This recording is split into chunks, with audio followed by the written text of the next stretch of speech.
আমার এখানে যারা উপস্থিত আছে আমাদের ভাই বন্ধু এবং সহপাঠী সকলকেই আমি জানাই আন্তরিক শুভেচ্ছা। একসাথে আমি জানাতে চাই যে জাহাঙ্গীরনগর বিশ্ববিদ্যালয় জাতীয়তাবাদী ছাত্র দল সমর্থিত যে প্যানেল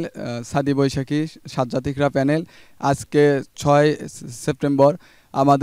আমরা নির্বাচনী ইশতেহার ঘোষণা করেছি। আপনারা দেখবেন এখানে 8টি পয়েন্ট সম্বলিত আমরা আসলে ক্যাম্পাসের শিক্ষার্থীদের অধিকার এবং শিক্ষার্থীদের চাওয়া পাওয়া যে সকল আছে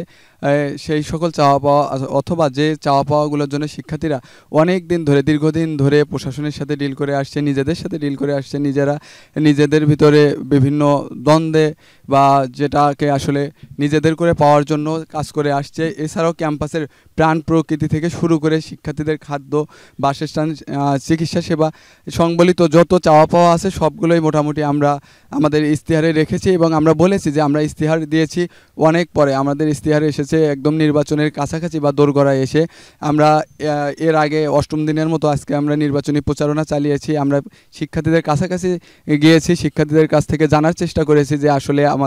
তাদের চাওয়া পাওয়াগুলো কি, তারা আসলে কি চায়, ক্যাম্পাসটাকে কেমন চায়। আর এর ক্ষেত্রে আরও একটা বিষয় আমি ক্লিয়ার করতে চাই, যেহেতু আমরা যারা ইলেকশন বা প্রার্থী আছি আমরাও কিন্তু রানিং ছাত্র, সো সাধারণ শিক্ষার্থীদের যে ধরনের চাওয়া আমাদের চাওয়া তার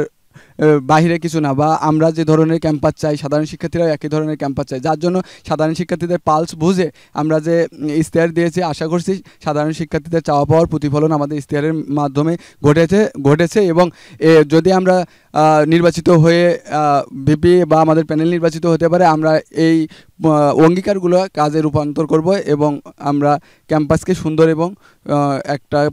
শিক্ষাঙ্গনকে ভালোভাবে শিক্ষার পরিবেশ নিশ্চিত করার মতো ক্যাম্পাস হিসেবে গড়ে তুলব।